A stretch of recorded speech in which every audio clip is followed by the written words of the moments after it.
স্বাস্থ্য বিভাগৰ সৰ্বোচ্চ সন্মান ফ্লৰেন্স নাইটিংগেল বঁটা 2025 লাভ কৰা নলবাৰীৰ বীণাপানী ডেকাক ৰাজহুৱা সম্বৰ্ধনা।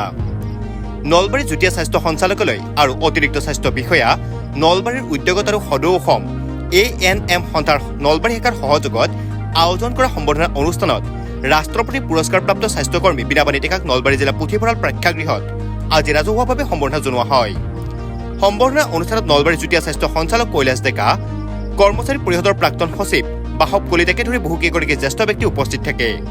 আনহাতে জিলাখনৰ বহুতো দল সংগঠনে বীণাপানী ডেকাক সম্বৰ্ধনা জনায়। উল্লেখযোগ্য যে স্বাস্থ্য বিভাগৰ সৰ্বোচ্চ বঁটা ফ্লৰেন্স নাইটিংগেল বঁটা প্ৰাপক বীণাপানী ডেকা আজি সম্বৰ্ধিত হৈ আৱেগিক হৈ পৰে। ফ্লৰেন্স নাইটিংগেলৰ অসমৰ ভিতৰত মই ছিলেকশ্যন হৈছোঁ আৰু মই যোৱা 28 তাৰিখে গৈ 30 তাৰিখে মই এই এৱাৰ্ডটো মানে ল'বলৈ সক্ষম হৈছোঁ। ৰাষ্ট্ৰপতিৰ পৰা লৈছোঁ, ৰাষ্ট্ৰপতি ভৱনত ৰাষ্ট্ৰপতিৰ হাতৰ পৰা লৈছোঁ। মোৰ বহুত ভাল লাগিছে, কাৰণ মই নিজকে কৰ্মৰাজিৰ পৰা সততা আৰু নিষ্ঠাৰে কাম কৰি গৈ আজি মই যিটো স্বীকৃতি পালোঁ সেইটো ভগৱানৰে দান বুলি ধৰি লৈছোঁ। মই আৰবানত নলবাৰী আৰবানত কৰোঁ, 17টা ৱাৰ্ডত।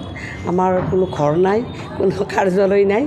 আমি মানুহৰ ঘৰে ঘৰে গাঁৱে গাঁৱে গৈ আমি চিকিৎসা কৰোঁ, মানুহখিনিক চাওঁ, ভেকচিন কৰোঁ সেনেকৈ। গতিকে ইয়াত জইন কৰাৰ পৰা যিখিনি ড্ৰপ আউট লেফ্ট আউট এইবিলাক মানে ভেকচিনৰ মাৰি আছে, আমি সকলোখিনি আমি আশাসকলক লগত লৈ ANMক লগত লৈ মানে আমি সকলো কামখিনি মানে কৰাৰ কাৰণে আমি সক্ষম হওঁ। এটা আমাৰ টীম আছে আৰু সেইমতে আমি আগবাঢ়ি গৈ আছোঁ। মই কৈ আহিছোঁ, প্ৰথম দিনাখনৰ পৰাই কৈ আহিছোঁ, কাৰণ মই প্ৰত্যেককে আহ্বান কৰিছোঁ, বঁটাৰ কাৰণে নহয়, যদি নিজৰ ডিউটিটো নিজে পালন কৰে, আজিৰ কামখিনি যদি ধুনীয়াকৈ কৰি ৰেকৰ্ড পাতি ৰাখি থৈ দিয়ে, ডিউটি বুলি ভাবিব নালাগিব, এইটো নিজৰ কাম বুলি ভাবি, নিজৰ কৰ্তব্য বুলি ভাবি কামবিলাক কৰি যাব লাগিব।